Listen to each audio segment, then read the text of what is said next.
Sometimes life turns you upside down, dumps you on the floor, and asks, "So, what are you going to do about it?" That's what happened to Michelle Fishburne in 2020. After losing her job, her hearing, and most of her balance, she decided to hit the road and took a 12,000-mile RV journey all over the US and all during the first 2 years of the pandemic. From that experience, Who We Are Now, Stories of What Americans Lost and Found During the COVID-19 Pandemic was born. So stay tuned. We've got a great show for you. We'll be right back.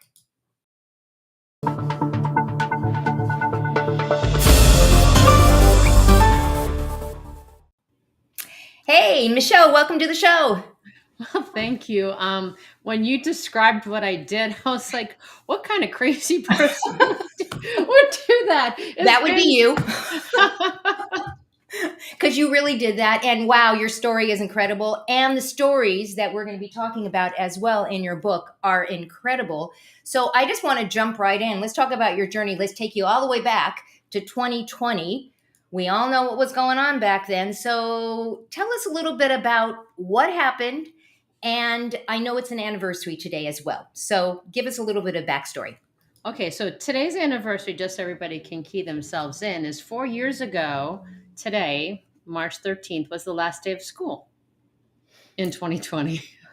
And if you talk to a teacher and you say to them, what happened on March 13th, 2020, they all know. And they all know it was a Friday. But so what happened to me is I started off 2020 with a job I loved.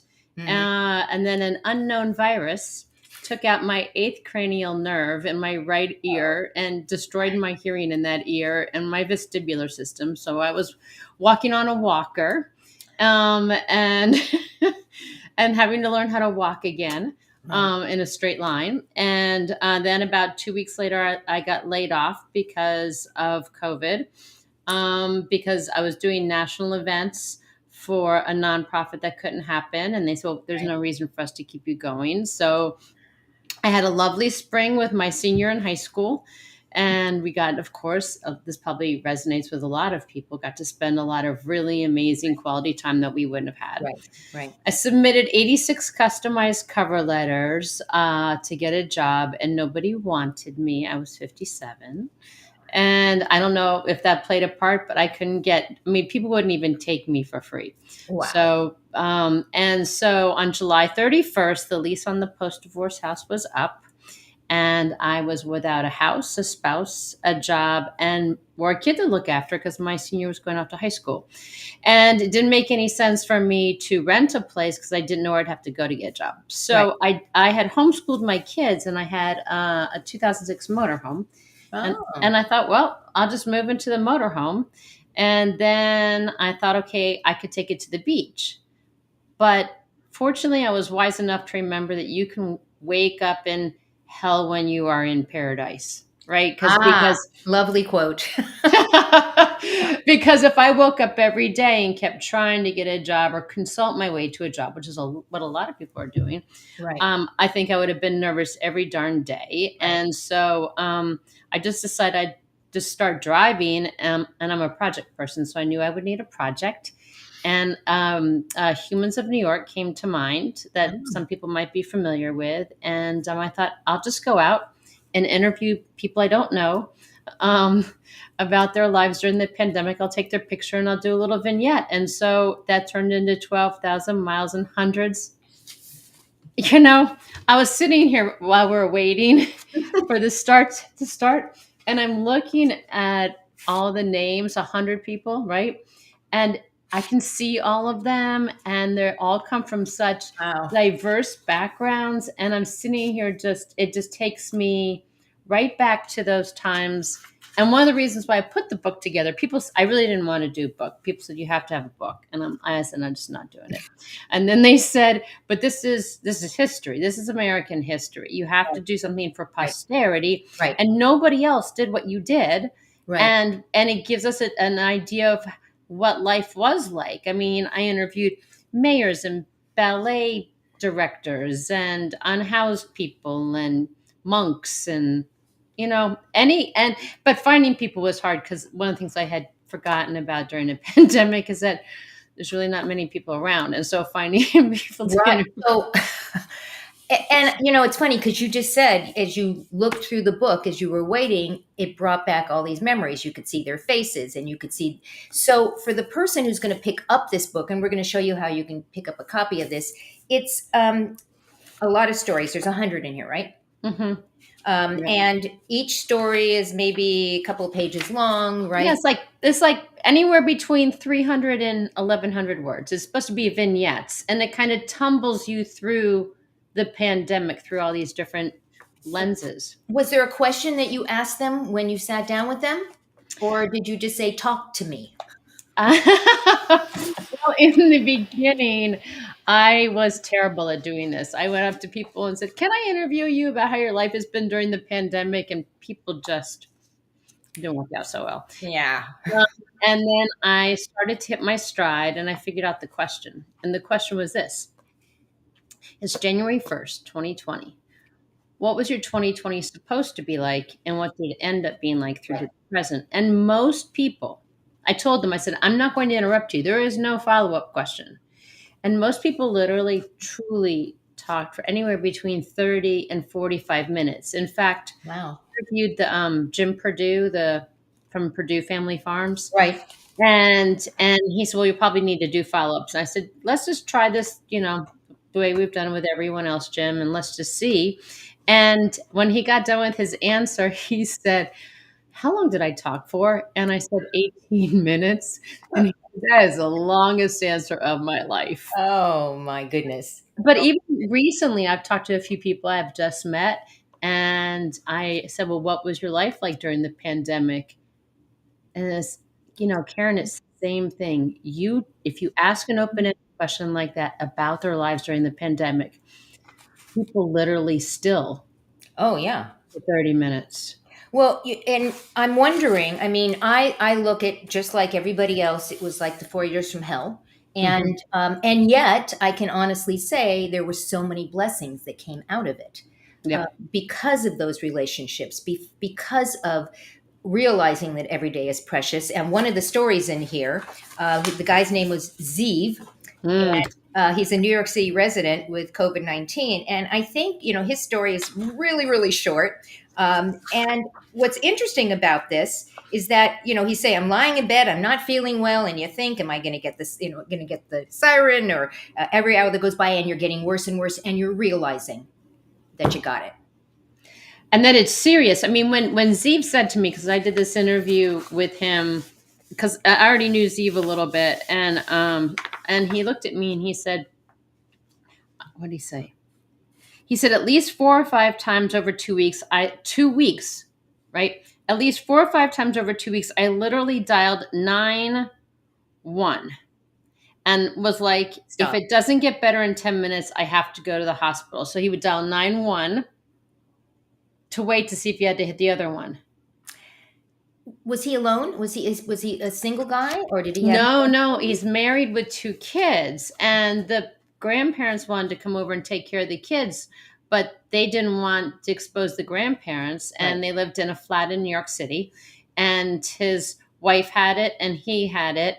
And they just decided to power through. And Right. He said, by the time the 2 weeks was up and they finally could sort of make their way to the kitchen and maybe pick up some Legos, the floor was, it just was a mess. And back then, nobody actually really knew what was happening. And even today, I'm sure there are people that still think we don't know what was happening. But back then, as you said, school closed on March 13th. Kids now were going to be homeschooled, whether they liked it or not, by their parents. It's the reason why I launched a show called Once Upon a Storytime, to give parents a respite for 10 minutes. So, it's like, oh my God, I have my kids at home. What am I going to do?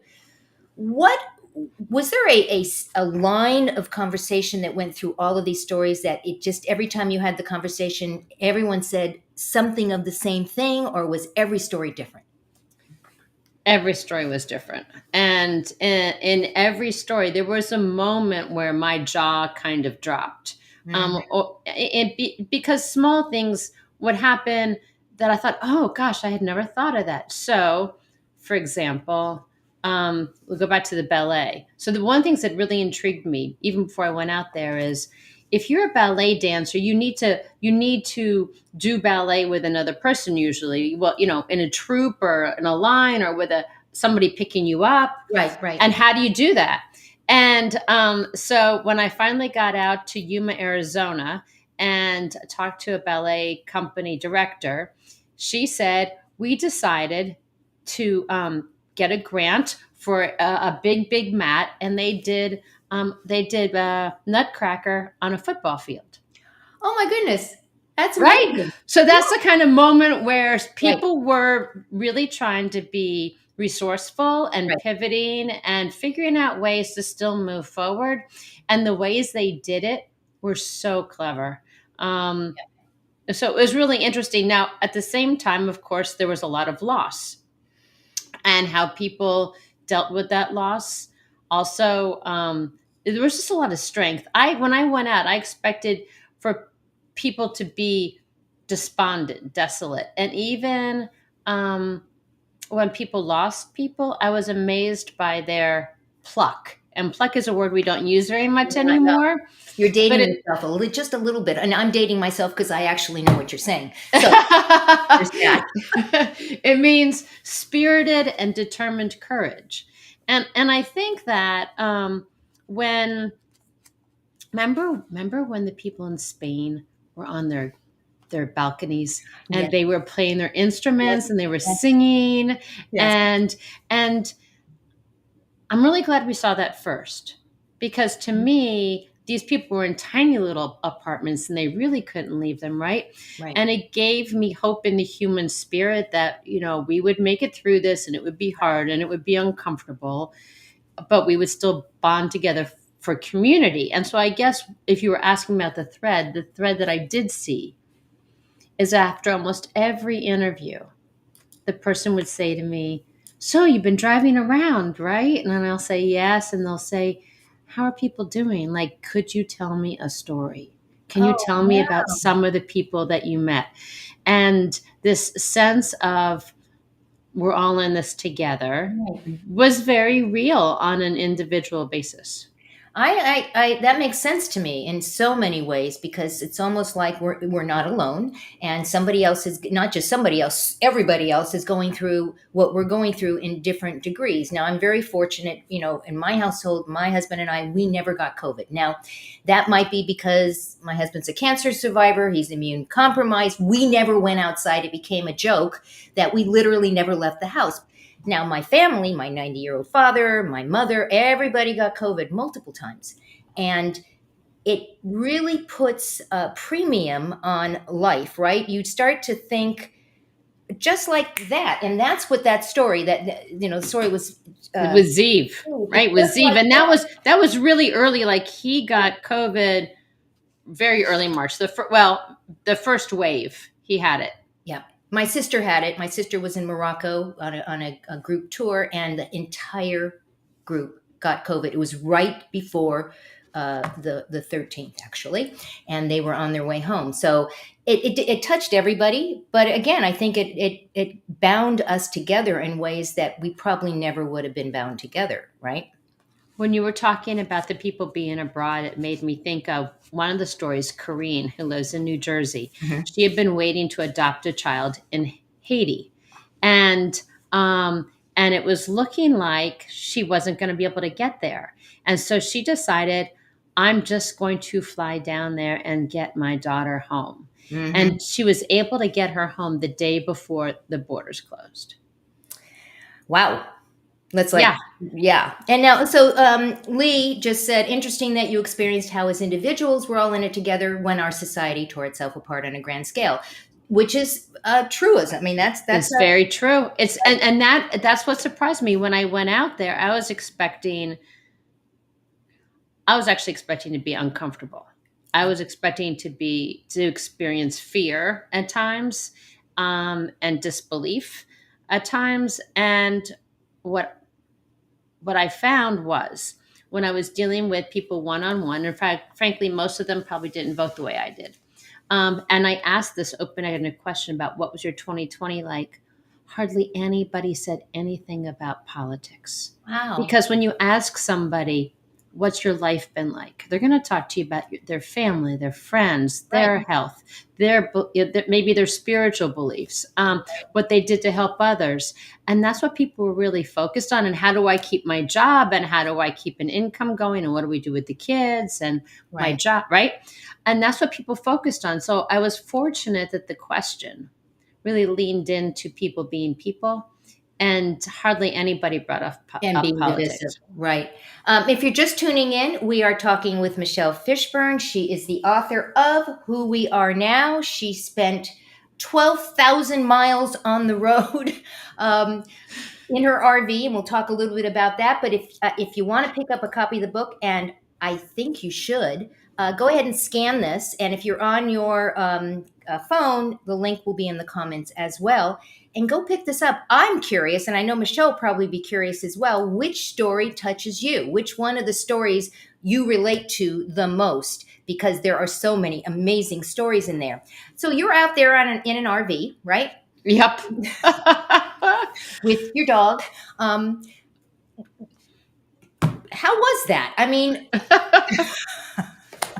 I still can't believe I did this. I believed it while I was doing it, but now looking back, I'm like, wow. It was. So when I homeschooled my kids, I spent 10 months on the road with them, caravanning with my parents, who were full-time motorhomers for 7 years. So we went to national parks and state parks. So driving around the United States, exploring in the motorhome is something that I'm very familiar with doing. However, I didn't have my little kids with me anymore. So it was just me and my dog. And I thought, not only is our country really being torn apart at the seams, and we have this raging pandemic, but I'm just become an empty nester, and I am going to be alone. And I'm not prone to depression. I mean, I've never been, quote, depressed, but I thought, this is not a good setup for you, Michelle. But I think that I did sort of a run, Forrest, run thing by having a project and giving myself an ambitious time schedule. So I just kept going. It was one foot in front of the other. And I always thought that our nation's treasures were our national parks and state parks. Yeah. And what I found, and this is going to sound so corny, especially now, or especially 2020, but I really found that our nation's treasure is our people. I really enjoyed the meeting people, and I did not expect that, to be frank. Well, so that's a good thing, though, right? So it was a great thing. It was a great thing. So I am sure you get asked on a regular basis, so what's it like to become an RV nomad? What should I do? Should I just go rent an RV and or buy an RV? Even better, should I buy an RV and stock it up with all my stuff and just go? So, good question. The first time that I did the 10 months back in 2006, the question was, should I make it short and do the rentals? But the rentals are expensive. Right. And then when I looked at the number crunching, I thought, well, if I buy a slightly used motorhome from a dealer at a good rate, and then I take it out for a few months and I bring it back, I can probably sell it for around about the same price, or sell it on privately for around about the same price. So I thought so for those people who are thinking about it, number one, it's probably a good idea to rent one for a week or two, probably 2 weeks, just to see. And if you're going to rent one, I wouldn't go really more than 25 feet for the first time. And that might even seem big, but 25 feet is kind of small in the scheme of things for a motorhome. Right. I would go ahead and do that, and do it for about 2 weeks and see how you feel. And the whole sort of selling the house and doing a yard sale and getting rid of all your stuff, when I did this, I started off with 5 storage units. My house. And I still have 2 like 10 by 15 units full of stuff. And this is year It what, takes three a and a while, half? and don't be embarrassed by that, because I am sure if we were to ask into the group right now, how many of you have stuff that you put away in storage? Now, you had a reason to put everything away in storage because you got into your RV, and RVs just don't hold that stuff. Did you feel like downsizing and doing all of that and living simpler and, living with less rather than more, did that also change who you are? Um, That's a really interesting question. As I sit in a little tiny furnished studio in Washington D.C. So at this point, I'm what they call a digital nomad, somebody who works and lives from wherever they Right. want to, right? So I've mixed things up. I've done the RV Mm-hmm. and I like Airbnbs, and now I'm in a furnished flat that's month to month. Sometimes do trusted house sitting. So I'm now mixing it up a little bit. But did it change me? I'm sure the answer is yes. Well, and I'm sure it's probably hard to differentiate between being out on the road during COVID and all that and just being out on the road.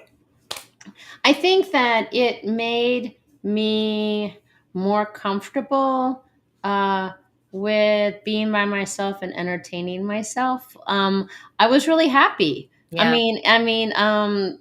I if somebody had said to me, "Could you do this for an extended period of time by yourself?" I would say I'd be lonely, but I wasn't, and I really enjoy meeting people. And when you go even on vacation, if you go with a spouse or a partner or a friend, right. you don't really meet that many people when you're on vacation. But if you go by yourself, it's completely different. So I went to Puerto Vallarta a couple years ago. I spent the first week there by myself, and then my daughter joined me for the second week. And by the time she got there, a lot of people knew me because that's the way I am. and when she got there, she's like, "Mom, WTF? Like everybody knows you. Are you already the mayor? Like what's going on?" But it was so much fun because I got to know all these people. And the moment she got there, we turned inwards. Interesting. And that was it. That was it with meeting people. So, why do you continue to do this? Well, I mean, I know that you're going back out for a while. So, why do you continue to do this? What is the reason Yeah, you I'm going back out tomorrow morning. Okay. I'm going back to the motorhome, and I miss it. I do. And I'm going to be lakeside for a while, and I like staying at farm stays. So I'm going to go stay at an alpaca farm, Oh, how fun. which will be fun. And I'm also going to stay at a brewery, which will be fun too in a different way. Right. And so why do I keep doing it? It's I'm a buffet kind of person. I'm not a sit down. I remember when I got married in my early 30s, and they assumed I wanted to sit down dinner, and I almost, That's just not me. No, I don't want that. no, it's got to be a buffet. I really like changing things up, and also when you change things up, and this things keep falling out of my ear, and this is the ear that works, so that's a problem. Um, gotta be honest, Gotta be right? honest. Yeah. Gotta be honest. But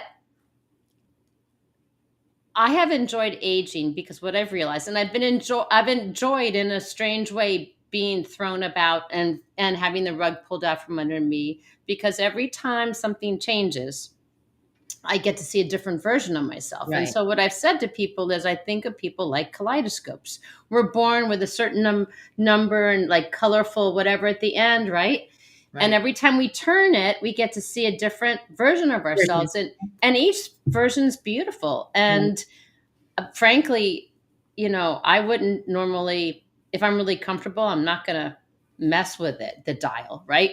But Right. when the kaleidoscope gets dropped on the ground like it did in 2020, and I picked it, I'm like, oh, there's the new Michelle. What's interesting is, and I don't know if you want to tell everybody how old you are, but we are both of a certain age, and I'm 67, and I say that, but we get stuck in our ways. I think as we get older, and it's harder and harder to do new things. But you are a walking example of somebody who doesn't follow that. I mean, maybe it's hard to do new things, but you did it anyways. I mean, you just did it. Yeah, so I just turned 61, and I think doing new things is something that um gosh, it just seems exciting to me now, and and even when it brings me to my knees, Mm-hmm.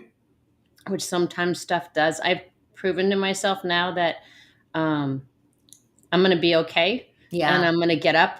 One of the keys that I do to keep myself um upright, I guess you could say, is that when things are going really well, I feel like I'm surfing on top of a wave, and I make sure that I note the moment. I'm like, oh my gosh, I am having so much fun. Things are going so well. And I really truly make a note of it, because I know I'll be in a trough again at some point, and I'll need to remember that I was just recently on the top of a crest of a wave, and that there'll be another one again. That's so important. What you're saying is to appreciate the highs to get you through the lows, right? That's right. I just, Because you're gonna have them. you're totally going to have them. If you're just tuning in, we have been talking with Michelle Fishburne. She is the author of Who We Are Now. And I know you're going to want to get in touch with her and stay connected with her. So you can go visit on her website, whowearenow.us, about/Michelle. You can also find her on LinkedIn, Michelle Fishburne, and also on Instagram, Michelle Fishburne. But you can also just put happy_nomad and you can find her there, because you got stuff, you got some really cool things over there as well. Any last minute thoughts you want to share that we didn't touch on that you think we really should be touching on? Well, I recently drafted an op-ed. We'll see if it gets picked up. That was entitled "I Miss Who We Were During the Pandemic." Interesting. And the reason why I miss who we were is I liked it when we were spending more time actively thinking about each other. Mm-hmm. And I think we were happier too when we were actively thinking about each other. And we had our lawn chairs circled up on each other's lawns, and we were doing our happy hour Zooms, and we were, checking in on people. Yeah. And I think we've gotten back to our go, go, go, go life.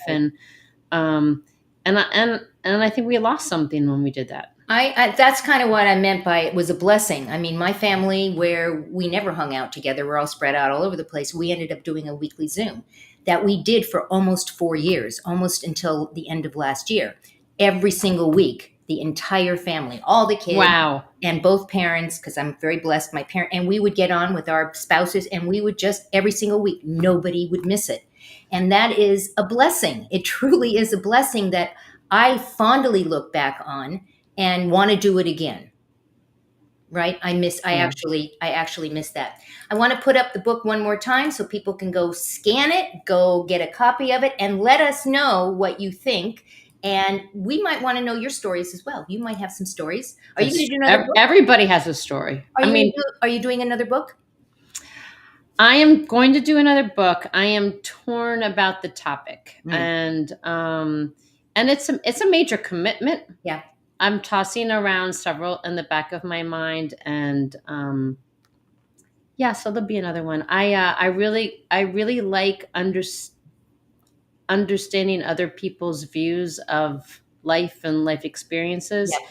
and it was the highlight for the trip for me. And so it's what I want to do for the rest of my life. So hopefully this is the first book of many, and I need to really think about the next subject. Well, I'm going to be following you. I'll continue to stalk you, as I said when I was stalking you.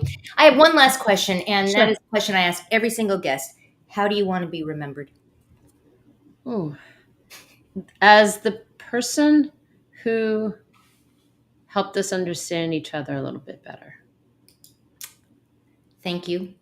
Thank you. Thank you. Thank you to our audience. You have a choice as to where you spend your time and how you spend your time. You chose to spend it with Michelle and I today. We thank you. We appreciate you. And we say to you, go out, give somebody an awesome day. We'll see you next time. Goodbye, everyone.